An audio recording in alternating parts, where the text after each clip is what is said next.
Hello అండి, అందరికీ నమస్కారం. Welcome to Gruharuchulu. ఈరోజు నేను మీకు చూపించబోయే రెసిపీ రవ్వ దోశలు. ఉదయాన్నే ఇడ్లీ పిండి కానీ దోశ పిండి కానీ లేనప్పుడు ఇన్స్టెంట్గా చేసుకోవచ్చు. సరైన కొలతలతో చేసుకుంటే చాలా బాగుంటుంది. ఇంకా లేట్ చేయకుండా వీడియోలోకి వెళ్ళిపోదాం పదండి. ముందుగా ఒక గిన్నె తీసుకుని అందులో 1 కప్పు వరకు బియ్యం పిండి, పావు కప్పు మైదా, 1 కప్పు ఉప్మా రవ్వ, 1 స్పూన్ పెరుగు, కొంచెం జీలకర్ర,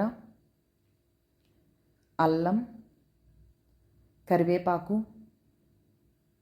క్యారెట్ ఇవన్నీ వేసుకుని బాగా కలుపుకోవాలి.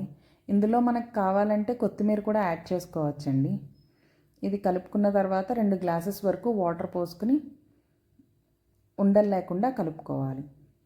ఆ తర్వాత మనం ముక్కలుగా కట్ చేసుకున్న ఉల్లిపాయ, పచ్చిమిర్చి వేసుకుని రుచికి సరిపడా ఉప్పు వేసుకోవాలి. నాకు ఇక్కడ వాటర్ కన్సిస్టెన్సీ సరిపోలేదని నేను ఇంకొక గ్లాస్ వాటర్ పోసుకున్నానండి. ఇదంతా బాగా కలుపుకొని పక్కన పెట్టుకోవాలి. తర్వాత స్టవ్ వెలిగించుకుని ప్యాన్ పెట్టుకుని ప్యాన్ బాగా హీట్ ఎక్కిన తర్వాత ఆయిల్ వేసుకుని మనం ఈ దోశ పిండి మిశ్రమాన్ని వేసుకోవాలి. ఇక్కడ మనం దోశ గరిటెతో కాకుండా చిన్న గ్లాస్తో కానీ గిన్నెతో కానీ ఈ దోశలు వేసుకోవాలండి, రవ్వ దోశలు. అప్పుడే బాగా వస్తుంది.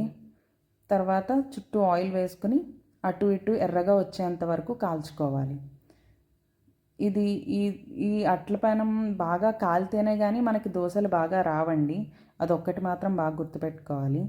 సో సర్వింగ్ ప్లేట్లోకి తీసేసుకోవడమే.